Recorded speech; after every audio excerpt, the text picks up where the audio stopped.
Assalamualaikum warahmatullahi wabarakatuh. Hari ini pertemuan terakhir ya, sebelum ujian akhir. Tapi masih ada satu ya, harapan kalian harus mengumpulkan tugas ya. Kumpulnya ke Adlink ya. Yang dikumpul adalah yang dikumpulkan ya di Adlink.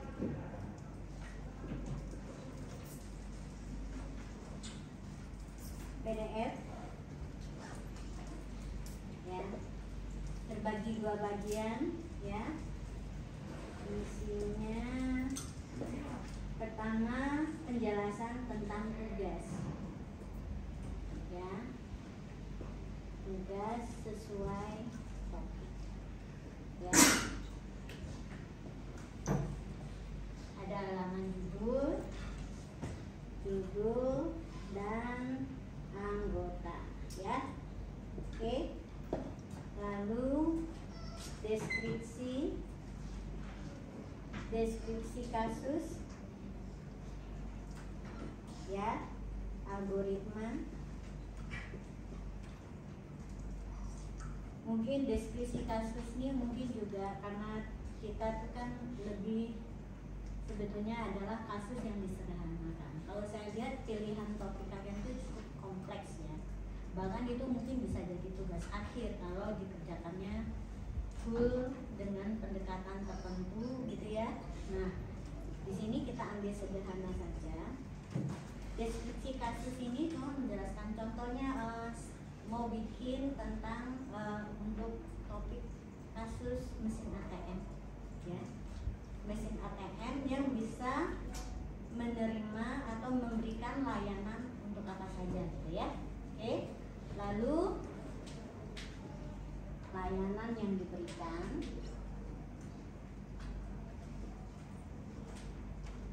kemudian contoh ya, contoh interaksinya, tampilan input ya, masukan dan keluaran, awal ya, menu ya kan, terus hasil-hasilnya ya, hasil-hasil atau output. Terus yang kedua, terus nanti dijelaskan dalam bentuk ini, dalam bentuk algoritma dulu ya. Nanti saya contohkan seperti apa nulis algoritmanya nanti, yang kalian tuh mudah, mirip dengan Java, tapi kalian nggak harus mengingat sintak yang rumit. Contoh sintak yang rumit itu kan ketika kita bertulisan dengan file ya, itu kan rumit banget. Nah itu gimana menyederhanakan, itu nanti ada. Terus lalu source code-nya ya.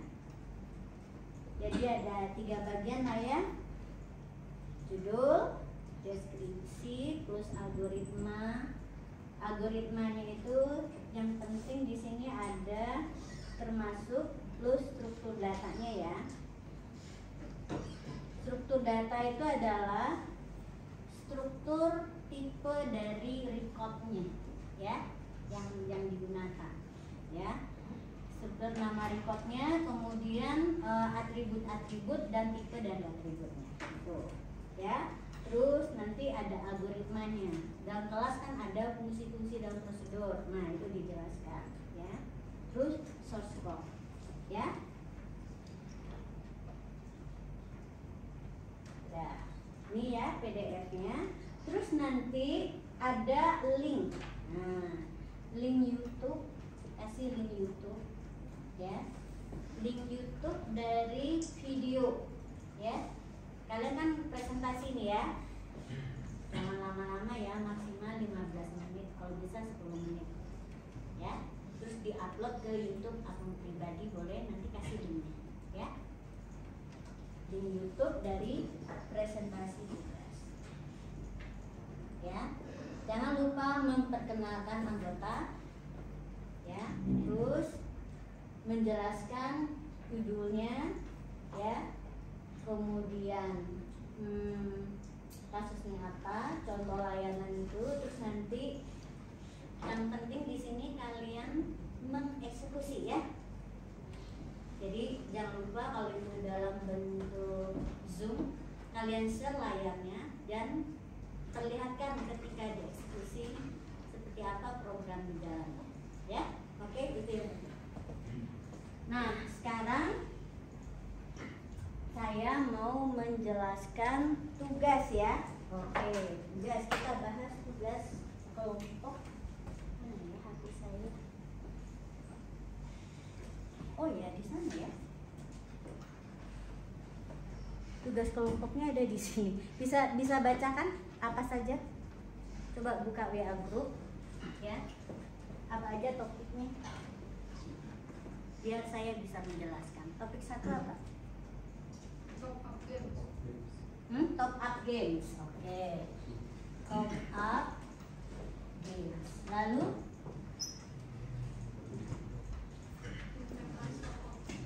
inventaris. Oh, kelola ya. Kelola inventaris. Yang ketiga, Top up e-wallet. top up e-wallet. Yang keempat, Toko buku. toko buku. Oke, yang kelima, Peminjaman uang. peminjaman uang. Wah, topiknya susah-susah ini. Kalau nanti kalian udah belajar SI, perlu analisis SI yang benar dulu, terus baru didapat requirement-nya, ya, desain database-nya dan sebagainya. Cuman di sini nanti kita sederhana. Nah, ATM. ATM. Ada lagi? Kasir. Kasir. Lalu Koperasi simpan pinjam. operasi simpan Sistem perpustakaan. simpan pinjam, sistem perpustakaan, Pembelian tiket kereta api. pembelian tiket kereta. Banyak ya, masih ada? Udah ya. Tiket kereta. Oh, ya. Ini kan besar ya sebetulnya ini. Kalau kalian udah belajar SI nanti kalian akan tahu ya. Tapi udah belajar basis data kan ya? Lagi. Berarti udah bisa mendesain basis data. Oke, saya mau coba nih ya. Tipis-tipis. Tipis-tipis. Sebetulnya yang paling sederhana itu adalah yang cuman satu tabel gitu ya, satu data. Ya, satu data utamanya. Contohnya ini. Ini kelompok siapa ini? Kelola toko, kelola inventaris toko. Kelompok siapa? Coba angkat tangan. Nggak ada. Inventaris toko. Iya, kelola inventaris toko. Ya, kelola nggak ada. Ya, oke. Inventaris toko. Siapa? Sama juga dengan toko buku ini mirip. Siapa? Oke, ya. Kira-kira, nah ini kan harus menjelaskan deskripsi ya. Ini deskripsi tugasnya apa sih? Inventaris toko ini program untuk apa? Bisa dijelaskan? Atau jika tidak, saya yang udah tahu aja deh. ATM ya? Oke, ATM ya? ATM aja dulu ya. Nah, sebetulnya ATM ini kan programnya cukup kompleks sebetulnya, ya. Dimana ATM ini tidak akan bisa beroperasi, ya. Tidak akan bisa melakukan transaksi jika tidak ada yang namanya data nasabah. Ya, data nasabah. Ya, ini data utamanya, dia punya data nasabah. dikelola di mesin ATM, di input, di output di mesin ATM, di create di mesin ATM? Tidak, ya.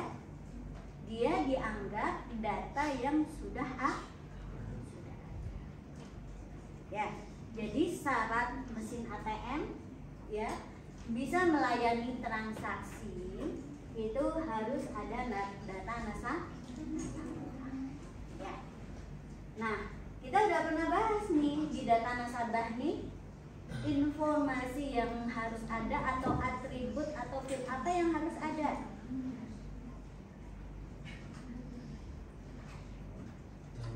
ID ya atau nomor rekening, ID atau nomor ya. Terus pinnya ya, pasangannya ini perlu ada untuk apa? Urusannya di ATM untuk apa? Agar bisa login. Tanpa dia login, dia tidak bisa mendapatkan layanan ya. Terus ada data, kalau di perbankan, kalau kita buat buku tabungan pasti data-data lainnya harus ada, minimal ada nama dan lain-lain. Nah, keperluannya untuk di mesin ATM, data apa lagi yang harus bisa diakses dari data nasabah ini?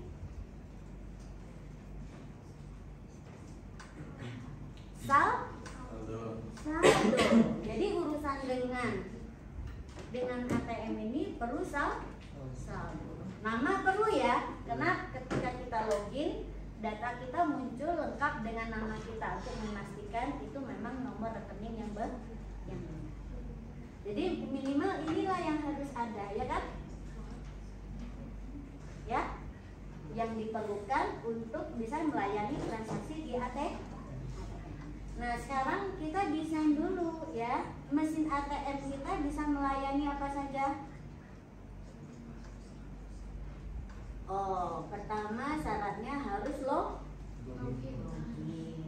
Buatlah desain tampilan loginnya seperti apa. Ceritakan ya, bahwa sebelum nasabah bisa menggunakan layanan ATM, dia harus login. Ya. Dulu pernah ada, saya lupa angkatan 2002 atau 2003, waktu laptop itu masih pakai disket. Ada satu kelompok yang memang isi fitur-fitur dan inovatif gitu loh. Jadi mereka loginnya pakai apa coba? Jadi masukin disket, terus passwordnya itu nggak diinput ya, dibaca dari yang dimasukkan, nomor akunnya dibaca dari yang disket itu, identitasnya ada di disket. Jadi seolah-olah masukin kartu gitu ya. Nah, jadi ATM ya, jadi awal di sini kita udah kelihatan kan bahwa kalau dia login, apa yang harus diinput, apa yang di output. Kalau ya benar, terus apa muncul berikutnya? Oh, muncul lagi layar berikutnya, yaitu apa? Memasukkan pilihan ya, jenis transaksi. Nah, transaksinya bisanya apa? Setor, tarik, cek saldo ya, dan mungkin bisa ada yang Oke. Terus nanti di sini apa? Kalau di ATM kan kita milih di sini. Nah, kalau kita bisa ubah ya untuk layanan di itu adalah memasukkan kode pilih. Nah, setelah pilihan dimasukkan, misalnya kalau setor ya, apa yang muncul? Ya, apalagi ya, jumlah yang disetor ya, jumlah yang disetor. Dan di sini tidak ada syarat, paling mesin akan menghitung ya. Nah, jadi kalian bisa mendesain ya programnya berdasarkan imajinasi kalian ya terhadap urutan interaksi yang kalian bisa lihat di layar ya. termasuk data apa yang diinput dan data apa yang ditampilkan. Ya, oke? Nah, ini didesain dulu. Lalu nanti berdasarkan interaksi inilah ya kalian bisa mendesain turunannya, ya. Prosedur-prosedur yang akan perlu dibuat. Nah, tapi sebelum itu kita berdasarkan data yang diinput dan data yang di-output, kita bisa menentukan sebetulnya data apa ya yang dibutuhkan. Contohnya, ketika kita login, kita tahu ada yang di-input ya. Terus mesin mencocokkan dengan data database. Berarti mencocokkan dengan data nasabah. Berarti kita tahu apa yang harus dia akses. Jadi apa yang harus ada, ya. Begitu juga ketika ditampilkan kan, makanya di sini kita tahu ada nama, karena biasanya setelah sukses login akan muncul nomor rekening, nama dan saldo, ya. Oke. Nah, lalu dari data-data yang diinput dan output, kita tahu satu lagi apa? Kita harus di bank itu harus mencatat transaksi. Nah, inilah ya. Transaksi yang dilakukan itu harus dicatat. Dicatatnya di mana? Bukan di data nasabah, tapi di file yang terpisah. Dan ini setiap transaksi akan disimpan sebagai satu rekam. Nah, kalau seperti ini, kira-kira apa yang kita perlukan di data transaksinya? Pertama, pasti ini ya, norek, ya, norek. Nama perlu, biasanya enggak. Nanti biasanya ada, kita kan nggak ngurusin laporan ya, di mekanisme laporan dari transaksi ini, setiap transaksi dia akan diambil namanya lagi, ya. Kan udah belajar basis data kan ya?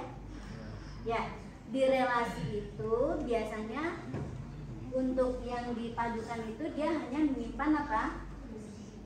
Field kunci, ya, field kunci saja. Makanya di sini cukup norek. Lalu data apa yang harus disimpan berikutnya? Data-data yang terkait dengan transaksi. Nah, apa coba data yang terkait dengan transaksi? Jenis transaksi.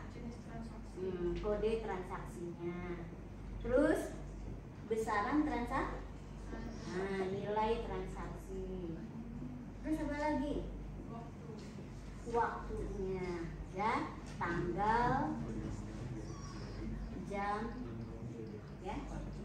Kemudian kalau mesin ATM mungkin ada tempatnya atau cukup ini aja, ya, karena ini cuman baru untuk tugas algoritma, ya, jadi nggak usah terlalu itu. Tapi kalian udah bisa ini ya. Jadi inilah contoh data transaksi. Ini mewakili usernya nasabah. Inilah yang mewakili transaksi. Dan ini mewakili kalau transaksi itu waktu itu penting untuk dicatat. Oke ya. Nah, ini contohnya bagaimana nanti kita mendesain dari tugas, ya. Untuk ATM sudah jelas. Nah, sekarang kalian perlu mencoba untuk setiap tugas ini. Kira-kira data utama yang diperlukan itu apa? Ya.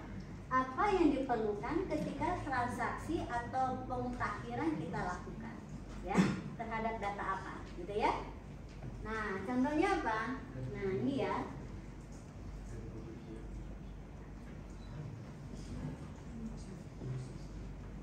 Atau top up e-wallet, tadi saya sudah bahas. Top up e-wallet siapa yang kelompoknya ini?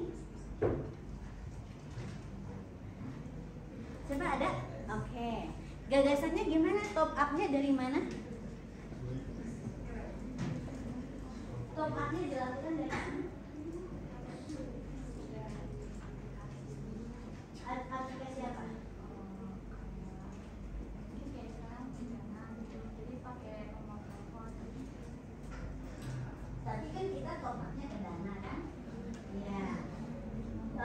sumber dananya dari mana kita top up?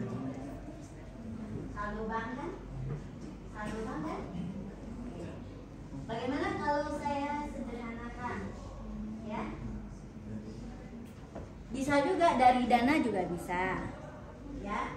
Atau lebih baik kita dari ATM. Kalian tahu kalau ATM itu dia juga melayani banyak transaksi. Jenis transaksi nggak hanya store, cek saldo, tetapi juga bisa e-commerce lain, ya, termasuk top up. Jadi nanti untuk yang top up e-wallet, kalian bisa tambahkan di sini menu top up, ya. Oke. Untuk pembelian pulsa juga bisa dari sini, ya. Apalagi yang mirip sih, pembelian tiket kereta juga bisa, ya. Oke. Karena intinya adalah mengurangi saldo. Cuman kalau tiket kereta itu lebih kompleks. Karena apa? Dia tidak sekedar memindahkan, ya, memindahkan dana, tetapi juga nanti mengatur barang yang dibeli. Jadi ini untuk pembelian tiket nanti sendiri lagi.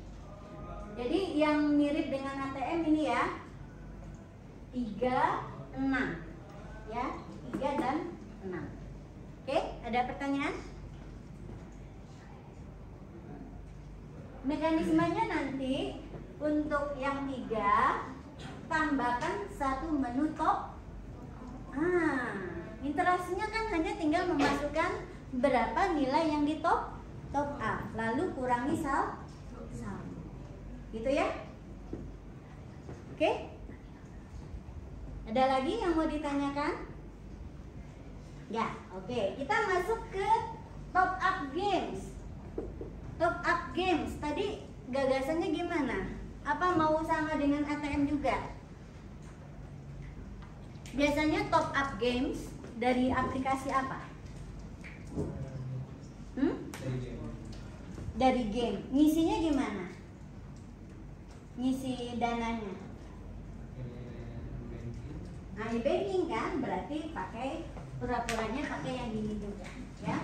Anggap aja ini e-banking ya, aplikasi e-banking, berarti saldo kita berkurang. Jadi kalian ambil satu lagi, ini top up games. Jadi selain cek saldo, setor, tarik, untuk kelompok 1 tambahkan menu top up games. Untuk kelompok 3 tambahkan menu top up e-wallet. Untuk yang kelompok ATM, kalian wajib tambahkan satu layanan tertentu, mau transfer atau apa terserah, ya. Yang 6 siapa? Kelompok 6? Ya, oke. Jadi selain yang 3 itu, cek saldo, tarik, setor, tambahkan satu fitur layanan lagi ya, boleh transfer atau pembelian apa terserah. Oke, dan jangan lupa ada pencatatan data transaksi. Dah ya, 1, 3, 6 selesai. Yang berikutnya nomor 2, inventaris toko. Siapa kelompoknya? Siapa kelompoknya inventaris toko? Oh ya, coba mau apa aja nih layanan dari inventaris tokonya? Mau bagaimana? Tinggal seminggu lagi loh. Kalau gitu saya yang lain dulu ya. Peminjaman uang. Nah, sebenarnya peminjaman uang ini hampir mirip dengan konsep ATM. Ya, sama juga ini 5, 8 sama ya, 5 dan 8 sama ya, kira-kira mirip. Oke, peminjaman berarti data apa yang harus sudah ada sebelum orang bisa melakukan peminjaman? data nasabahnya, ya, data nasabah. Nah, ini juga perlu data nasabah. Data nasabah. Oke. Di sini transaksinya, transaksi apa saja yang bisa dilakukan?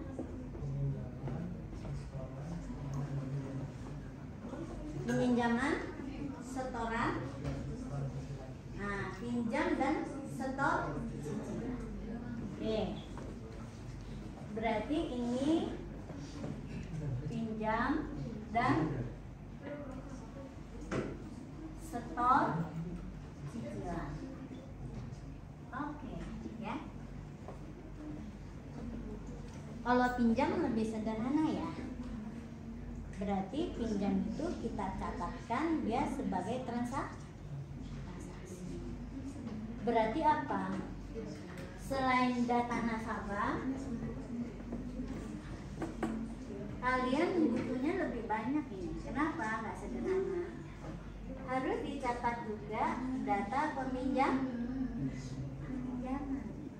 Ya, oke. Peminjaman ini juga adalah jenisnya transaksi. Cuman dilakukan sekali, ya kan? Jadi untuk transaksi yang ini dia gitu dua, ya. Ketika peminjaman datanya dicatat di Nah, oke. Apa aja yang dicatat? Kode nasabah, ID nasabah, ya kan? Terus apa lagi? ID nasabah dan besar pinjaman.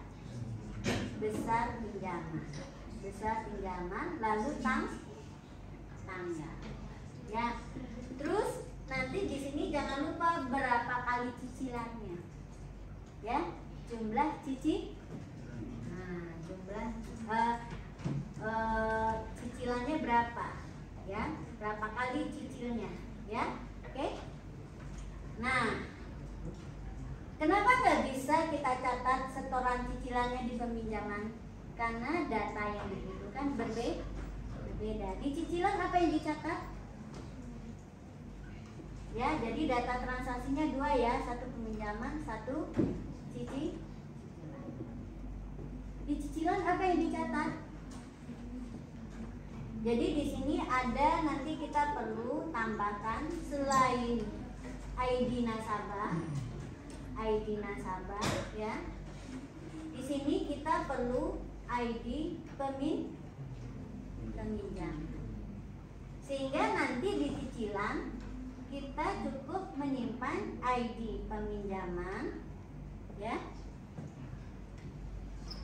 Lalu apa?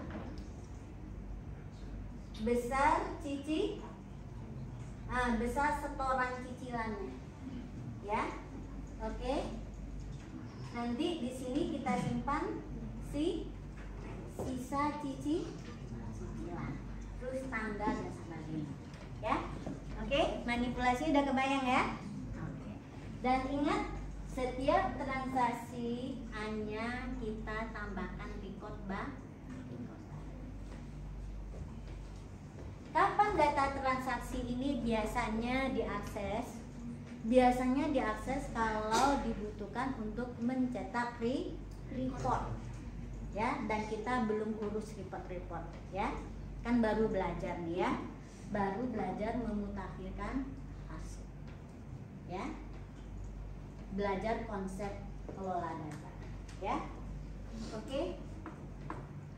Kalau kalian mau mencetak report bisa juga sih. Sebetulnya itu mirip dengan apa? View file. Cuman file yang di view adalah file transaksi. Misalnya gini ya, mau dicek, ya, bulan ini yang minjam siapa aja. Berarti nanti keluar, ya, yang data peminjamannya yang tanggalnya adalah ada di bulan itu, ya. Jadi konsep report itu sama dengan view file, tapi data yang dicetak itu adalah biasanya dari transaksi. Dan biasanya kadang dikombinasi dengan data utama. Jadi setiap kita dapat ID-nya, Lalu namanya diambil dari mana? Akses di file utama. Cari. Ya, kombinasi biasanya. Oke? Ada pertanyaan? Udah ya? Jadi sama ya, koperasi simpan pinjam dan peminjaman bank sama. Terus kalian mau bedakan gimana? Mau bedakannya gimana? Harus beda sedikit. Yang satu misalnya apa? Hah? Yang satu di koperasi, satu di bank. Nah, kalau di bank kadang ada bunganya gitu ya. Berarti ada perhitungan besar cicilan tidak sama dengan yang dipinjam. Ya. Kalian bikin versi sendiri ya, kreatif aja. Oke, sudah ya? 5 dengan 8 sudah. Oke, sekarang sistem perpustakaan. Kalau untuk sistem perpustakaan itu kita bisa melakukan transaksi di sistem perpustakaan apa? Peminjaman dan pengembalian dan mungkin juga denda. Oke. Nah, sekarang apa data yang dibutuhkan agar peminjaman buku bisa dilakukan? Buku sendiri, ya. Buku. Data buku itu ada apa? Kode, judul, dan lain-lain. Kalian lihat ya, apa yang perlu disimpan. Biasanya juga di sini perlu ada stok, ya. Biar apa? Stok, ya, dan status aja. Nggak usah stok ya, tapi status. Untuk apa status? Jadi kalau buku itu sedang dipinjam, ya tidak bisa dipinjam oleh yang lain. Jadi kalau penjualan barang stok yang diperlukan, tapi kalau di buku status, ya sedang dipinjam atau tidak, gitu ya. Lalu apa lagi? Perlu data peminjam enggak? Anggota. Nanti komplek nggak kalau mau disimpan juga siapa yang pinjamnya? Bisa aja sih, tetapi misalnya ya peminjam gitu ya. Peminjam ini sebetulnya lebih untuk syarat meminjam, ya. Jadi kalian orang yang bisa login berarti dia bisa anggota, jadi dia bisa melakukan peminjam, ya, gitu. Terus sekarang yang perlu lagi adalah transaksi, data transaksi. Ini harus dibedakan, enggak juga sih ya. Bisa dibedakan begini. Transaksi, ya, transaksi kodenya, kode transaksi perlu kita tambahkan, ya. Terus apa lagi? Kode buku yang dipinjam. Nah, kode bukunya. Kemudian judul boleh atau kode buku aja. Terus tanggal pinjam dan dicatat tanggal kembali. Jadi kalau peminjaman itu yang dicatat tanggal peminjam dan estimasi tanggal kembali. Ya. Tanggal kembali itu ditambahkan dengan berdasarkan misalnya aturan bahwa peminjaman maksimal adalah 5 hari. Berarti kalau misalnya sekarang tanggal 2, berarti dia harus dikembalikan tanggal 7. Untuk apa ini? Bisa untuk memberikan notifikasi, bisa juga untuk nanti keperluan mencatat denda pada saat dia dikembalikan, ya. Oke. Tanggal peminjaman. Terus kalau pengembalian apa yang diperlukan? Kode transaksi. Oh, dia ini jenis transaksinya ya. Jenis transaksinya. Di sini pinjam atau kembali. Ya. Jenis. Oke. Nah, yang kedua adalah kalau pengembalian berarti misalnya kalau pinjam jenisnya satu, kode transaksinya, jenis transaksinya. Kalau misalnya pengembalian 2 misalnya ya. Oke. Yang dicatat. Nah, kalau pengembalian yang dicatat apa? Tanggal kembali. Berarti strukturnya berbeda ya. Atau apakah kita harus mencatat tanggal kembali ini? Bisa juga. Berarti ini adalah di tanggal yang pertama untuk peminjaman dia diisi dengan tanggal peminjam. Kalau di tanggal kembali ya, kalau pengembalian kita nggak bisa isi, dia harus bisa diakses dulu, benar nggak? Diambil dulu, cek dulu buku apa yang dipinjam, harus dicatat tuh. Kode bukunya dicari, jadi diambil dulu, dibaca dulu dari data transaksi, ya berdasarkan apa? Kode buku dan tanggal peminjaman. Jadi tanggal yang pertama ini diisi sesuai dengan kodenya, kode transaksinya. Kalau kode transaksi 1, tanggal 1 ini diisi adalah tanggal peminjaman, sedangkan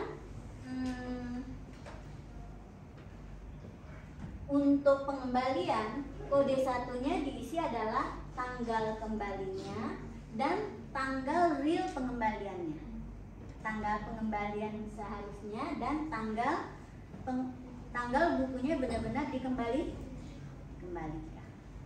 ya. Terus tapi ini ada besar denda ya, berarti baiknya menurut saya ya peminjaman ini ya untuk transaksi, tapi harusnya 1 sih ya, tanggal.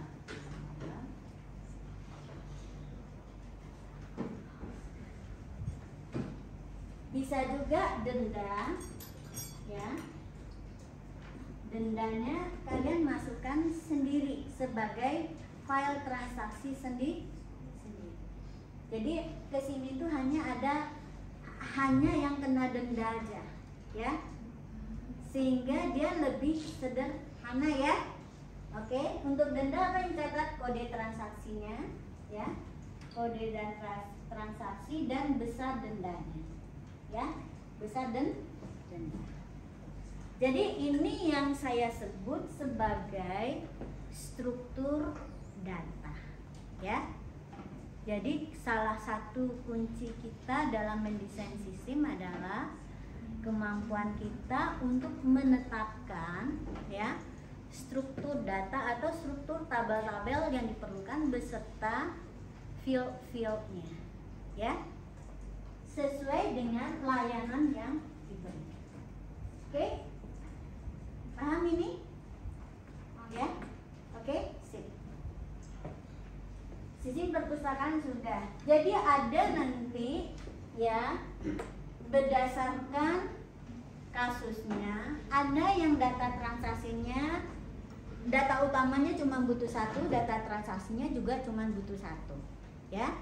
Tapi mungkin karena keadaannya memang lebih kompleks, bisa jadi data yang dibutuhkan lebih dari 1 ya. Data transaksinya juga lebih dari 1. Seperti contohnya adalah untuk peminjaman uang ya. Sebetulnya ya sistem perpustakaan ini mirip dengan peminjaman. Jadi kalau pengembalian bisa juga kita buat di file yang terpisah. Jadi ini bisa kalian baginya duanya, berdasarkan peminjaman saja 1 data transaksi, pengembaliannya 1 transaksi. Nah, pengembaliannya bisa denda ini disatukan di tabel pengembalian. Ya, oke? Saya serahkan pada kalian untuk bagaimana mengelolanya. Ya. Terus apa yang akan berubah-ubah dari file utama ketika transaksi dilakukan, yaitu status. Jadi kalau misalnya ketika dia pinjam, statusnya sedang tidak ada atau sedang dipinjam. Ketika dikembalikan, statusnya dikembalikan lagi menjadi ada, ya.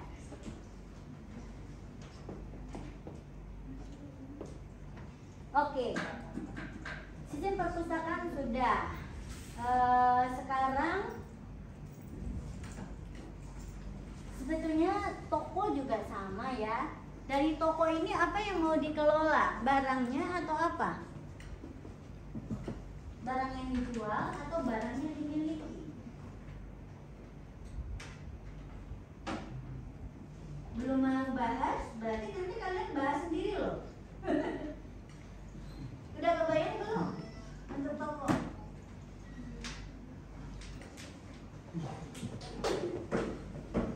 Pembelian tiket kereta, tadi ini juga sudah saya bahas, ya.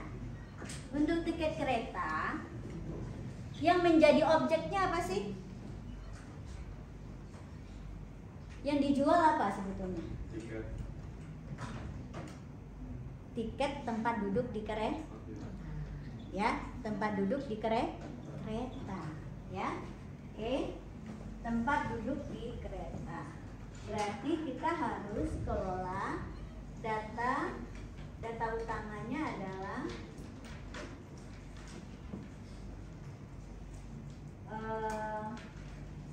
kereta, ya. Yang dijual adalah kursi di kereta. Berarti apa yang diperlukan? Kode keretanya, nama keretanya,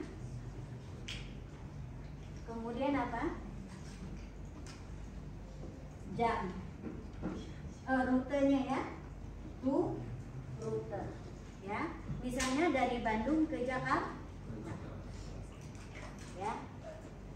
Kemudian jam berangkat, jam tiba, ya. Nah, kalau mau sederhana, kita anggap aja kereta ini jenis kursinya hanya satu misalnya, ya, hanya eksekutif, berarti satu harga, ya. Tipe kelas, lalu apa? Harga tiket untuk satu kereta. Nah, sebetulnya kalau ditransaksikan, apa yang berubah? Yang dijual tadi apa? Kursi. Berarti apa? Di info di sini harus ada keterangan jumlah jumlah kursi, karena nanti yang akan berubah, berkurang itu apa? Jumlah kursi yang tersedia, ya. Kapasitas mungkin bisa dihitung, ya. Di sini ini adalah kapasitas, bisa buat dua, ya. Kapasitas ini nggak berubah, ya. Kapasitas yang berubah-ubah nanti apa? Yang available, jumlah kursi yang masih tersedia itu yang berubah. Ini kelompok siapa? Siapa aja temannya? Oke, ya, gitu ya. Nah, sebetulnya di aplikasi yang lebih kompleks kan ada layanan memilih kursi. Tapi itu nanti biasanya kalau sekompa itu memang udah jadi TA, kan kalian beri tugas, ya. Jadi kita sederhanakan. Yang penting apa? Dia mendapatkan satu tiket. Tempat duduk mah nanti nyari sendiri gitu aja lah, ya. Sementara bisa juga sih, ya. Bisa juga sih disimulasikan, bisa memilih tempat duduk. Gimana caranya? Kalian bisa manfaatkan matriks, ya, bentuk matriks. Nanti cuman di sini setelah dipilih, tempatkan dia itu di kode yang mana. Cuma kan nanti harus nyimpan lagi status setiap tempat duduk itu sudah dibeli atau Belum terlalu kompleks, nggak usah aja ya. Oke, ini aja. Terus transaksinya apa? Transaksi berarti apa? Sesuai nanti bahwa kalian pasti memasukkan apa? Ada KTP pembelinya, ya. Di sini masukkan kode transaksinya, kode kereta, kode KA, ya, kode KA, lalu tipe kelas dan harga tiket, ya. Kemudian jangan lupa tanggal dan jam transaksi, ya. Silakan tambah apa lagi gitu ya. Oke? Udah? Ya? Oke, sip. Cukup satu sebetulnya kalau untuk pembelian tiket kereta. Jadi yang rumit itu tadi di mana? Ternyata di 58 ya. Karena memang nggak cukup ya kalau disimulasikan dengan itu satu tabel transaksi saja. Oke, sekarang kasir. Siapa yang kelompok kasir? Oke, gimana gagasannya gimana? Jadi ada file user, file kasir, sama file barang. User ini kasirnya? Enggak, kasir terpisah. User orang yang beli. Oh, customer ya. Customer. Ya. Terus?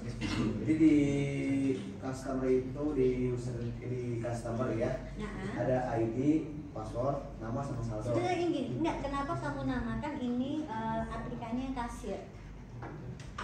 Dia layanannya apa sih? Kayak kan jadi yang kasir itu menambah data barang, user yang mengurangi karena membelinya gitu. Oh, berarti ini adalah aplikasi untuk penjualan barang. Ya, penjualan barang ya? Ya. Oke. Toko juga berarti ya? Toko ya, penjualan barang. Oke, penjualan barang. Kalau penjualan barang yang dari toko langsung ke customer, ini retail ya, namanya penjualan. Berarti ini sama nih mungkin ya, toko. Gak tahu ini inventari mungkin nggak ada penjualan, berarti nggak sama. Tapi kalau toko buku ini ada penjualan, sesuatu yang ada penjualan dia karakteristiknya akan sama. Apa yang dibutuhkan data utamanya adalah data barang, ya. Sedangkan karena ini kasirnya harus tertentu, berarti kamu bisa tambah satu lagi, yaitu data kasirnya, ya. Mungkin kasirnya banyak kan? Oke, berarti kamu perlu satu lagi, ya. Ini penjualan barang dengan N kasir gitu ya. Oke, berarti data utama yang kamu perlukan adalah data barang, ya. Terus data kasir. Ya, yang login nanti ke kasir, ya. Jangan tinggal scan kayak gitu kan ya. Oke. Terus transaksinya, data transaksinya apa? Barang itu ini ada ID ya, ada ID barang, nama, kemudian mungkin jenis. Tetapi yang penting di sini apa? ID, nama, harga ya. Harga satuan. Ya, stop. Ya, oke. Kasir di sini ada ID-nya, ada nama. Oke. Ada PIN. Ya, password. Oke. Di transaksi biasanya kalau di toko itu setiap transaksi nanti selain ini ya, di sini dicatat dulu apa? Biasanya ini akan memerlukan 2 kali. Ya. Kenapa? Sesuatu dalam satu transaksi itu jika ada banyak yang ditransaksikan, nah makanya kita perlu tabel yang kedua seperti ini tadi, ya, cicilan, ya. Ketika dia dikembalikan, itu kan untuk satu kali peminjaman tuh ada banyak transaksi cicilan. Jadi dia nggak cukup disimpan di satu tabel transaksi, gitu ya. Jadi satu tabel utama transaksi hanya menyimpan identitas utamanya, transaksinya, ya. Detail transaksinya, detail barang yang dibelinya nanti bisa di detail belanja, ya. Oke. Nah, transaksi di sini kita bisa, ini ada kode transaksi. Nah, kalau kita butuh yang kedua ini, kalian perlu menambahkan kode transaksi. Agak mudah ya. Oke, terus apa? Ini adalah tanggal transaksinya, kasirnya dulu ya. Nilai transaksinya, kode transaksi. Terus ini nilainya. Nilainya adalah totalnya ya. Nilai atau besar transaksi. Besar transaksi. Kemudian kasirnya. Kode kasir ya. ID kasir ya. Kemudian udah, yang penting ini. Jadi dua inilah ya.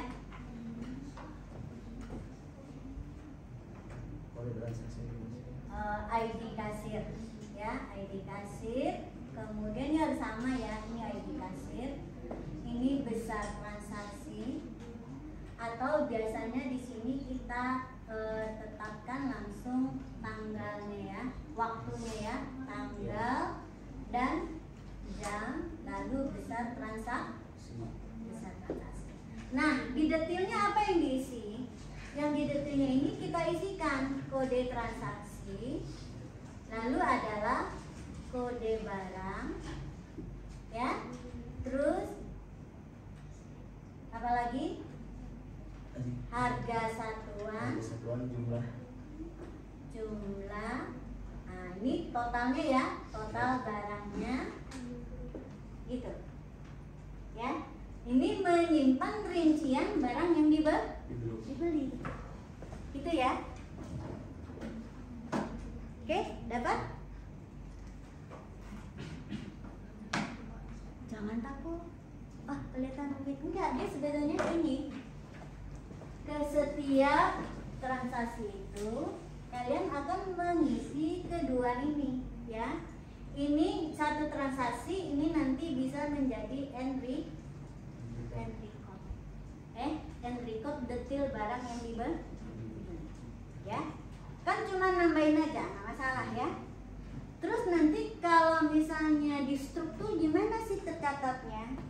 Ya, tercatatnya nanti kalau misalnya di laporan ya, kita masukkan kode transaksinya atau saat pembelajaran. Terus nanti kita cari ke sini yang kode transaksinya sama, itu yang ditampilkan gitu, ya. Dan kalau bisa, karena apa, jam dan tanggalnya itu setiap transaksi udah kita kasih kode yang berbeda dan masalah. Kan kita kalau beli tiket juga kode transaksinya berbeda ya, semuanya nggak pernah sama. Customer-nya ini nggak dimasukin atau tetap masuk? Customer-nya kalau kalian mau masukin, dia akan menjadi data tambahan di sini, ya. Kode customer. Ya, oke. Kalau misalnya dia harus customer anggota yang beli, berarti kalian tambahkan di sini customer. Ya, data utamanya akan ditambahkan. Itu kalau di basis data dia entitas-entitas yang berelasi pada data transaksi. Ya, oke. Ada lagi? Sudah clear ya? Tantangan kalian banyak tuh, makin banyak tabelnya makin oke, ya, makin jago nanti. Ingat ya, algoritmanya cuma sederhana, open, terus mau F-write atau mau F-read tergantung urusan opennya apa ya, dan close, ya. Kalau menyimpan, menambahkan pasti harus di close akhirnya, dan yang dilakukan adalah F-write ya. Jadi modal kalian itu adalah yang sudah saya berikan itu ya. Pertama adalah untuk file, save dan view. Itu yang kalian kembangkan ya. Itu untuk menyimpan data utama. Ketika transaksi kalian perlu ya contoh bagaimana menambahkan data yang baru, pemutakhiran arsip ya. Oke? Sip. Sekarang yang simpan pinjam mudah, sistem perpustakaan mudah, ini mudah. Sekarang toko ya, toko sama ya dengan ini ya. Toko buku, cuman bedanya yang dijual adalah buku. Nah, kalau ada yang mau kreatif bisa tambahkan di data barang ini apa? Diskon yang berlaku ya. Nah, tapi saya mau diskon ini jangan masuk lagi di transaksi karena sudah kompleks. Yang inventaris barang, oke, siapa? Nah, inventaris toko ya. Boleh kalian ini nggak ada transaksi ya. Ini di kelas tadi juga ada. Yang dikelola biasanya di sini barang ya. Barang yang akan dijual. Silakan perhatikan dulu ya. Barang yang akan dijual. Kalian mau ada transaksi atau tidak? Ada. Mau transaksi, bukan pengelolaan barangnya. Kan ada juga. Jadi gini, ketika kita di sini ya penjualan barang kita fokus pada transaksi. Kelola barangnya gimana, kita nggak urus itu ya. Nah, bisa juga satu kelompok yang lain justru mau memperlihatkan cara kelola barang. Barang itu kan bisa ditambah, bisa kalau misalnya nggak pernah lagi ada data barang baru bisa dihapus misalnya.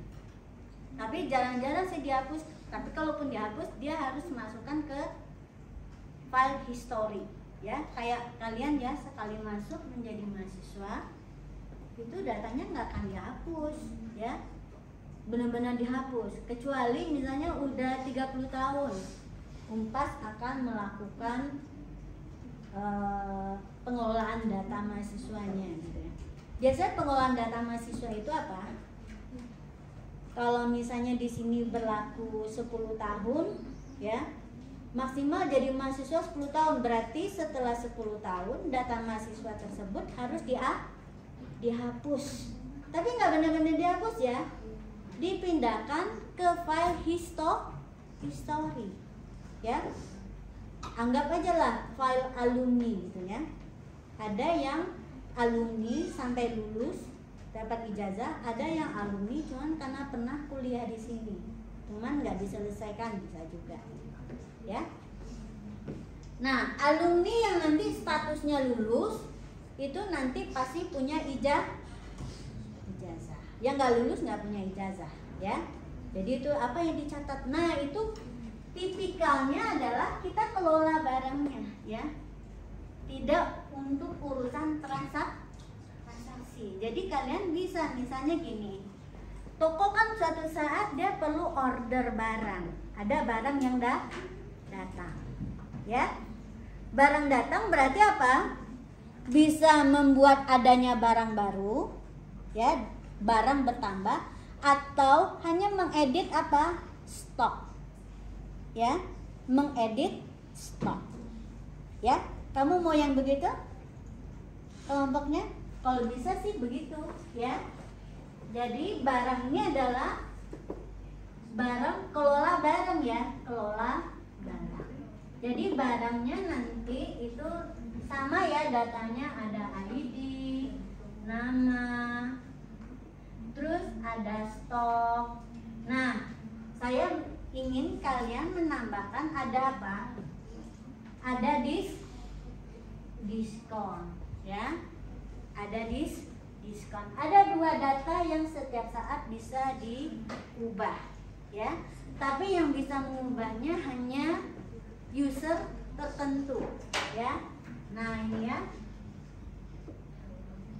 jadi ini bisa diubah ya. Lalu barangnya bisa bertambah ya. Jadi apa yang dilakukan terhadap data barang ini bisa tambah barang baru ya. Oke. Bisa juga edit ya. Editnya bisa apa? Edit stok. Jadi kalau ada barang yang baru datang ya, stoknya bertambah. Atau bisa juga mengedit besarnya diskon. Oh ini nih awal tahun baru ada program diskon. Barang apa aja yang mau kita diskon? Nanti bisa diubah ya. Data kita bisa pilih barang apa yang mau didiskon dan besar diskonnya setiap barang apa ya. Terus kalau dihapus, nah ini harus sesuai syaratnya ya. Oke, syaratnya apa? Lalu kalau hapus itu sebetulnya apa? Dipindahkan ke file history. Kenapa nggak boleh dihapus? Ini terkait ya dengan data penjualan yang lalu. Kalau suatu barang dihapus ya, ini kan ada kode transaksi nih. Jangan sampai barang itu tidak ada, tapi di transaksi ada ya. Jadi makanya dia dipindahkan ke file history. Terus apalagi di sini? Di sini ya,